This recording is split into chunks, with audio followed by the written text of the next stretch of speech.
I think it is a really, really unique part of Utah that makes it stand out amongst other states.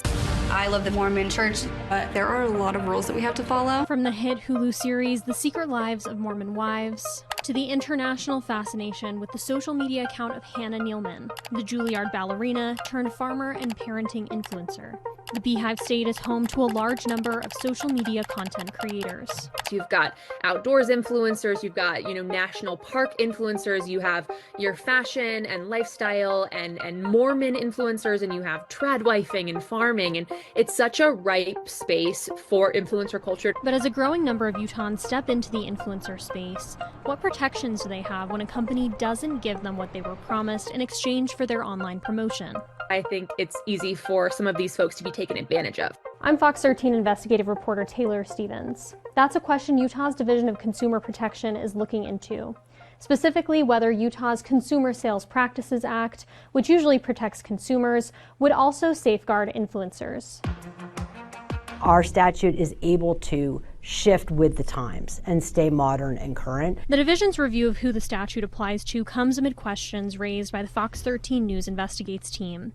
After we reported a recent story about influencers working with a Utah-based company, attention busy parents looking for a quick and easy mealtime hack, who say they haven't been paid commissions they're owed. We've had conversations since you brought it to our attention. You need to see this. We previously spoke with Brianna Riley, I share content on quick and easy meals, a Michigan-based blogger who says she was never paid by the Utah company Just Meats in exchange for her work promoting the business online.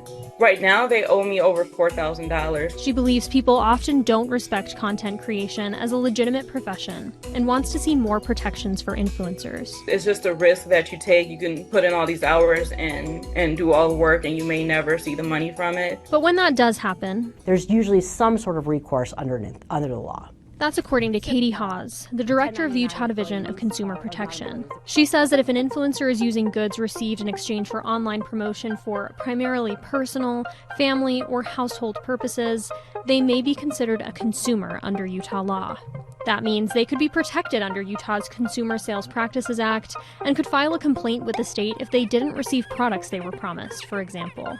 Assuming that those people are just consumers who are supposed to be given something for sharing that information or using their influence to get other people to maybe go and purchase that product, there may be a violation of our Consumer Sales Practices Act if that business didn't live up to their end of that bargain. But a lot depends on the specific facts of the case, especially because there's such a wide range of people who may consider themselves influencers.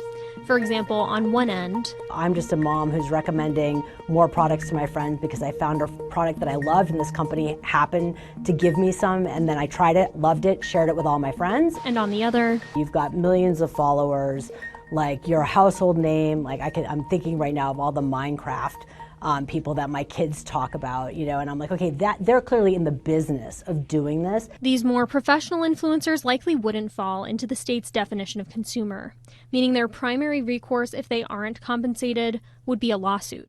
If your business is influencing, and that is what you do on a regular basis, this is going to slide into being more of a business-to-business transaction, in which case it would be outside of the scope of the Consumer Sales Practices Act. To protect themselves, Haas urges influencers at all levels to always document their agreements with companies.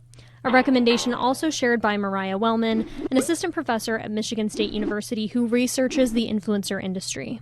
Regardless of what the influencers are being asked to do, and regardless of what they're going to get in return, there needs to be some sort of written and signed statement of agreement between the brand and the influencer. As more companies enter the influencing marketing space, Wellman says she expects to hear continuing conversations about how creators in this billion-dollar and growing industry are compensated.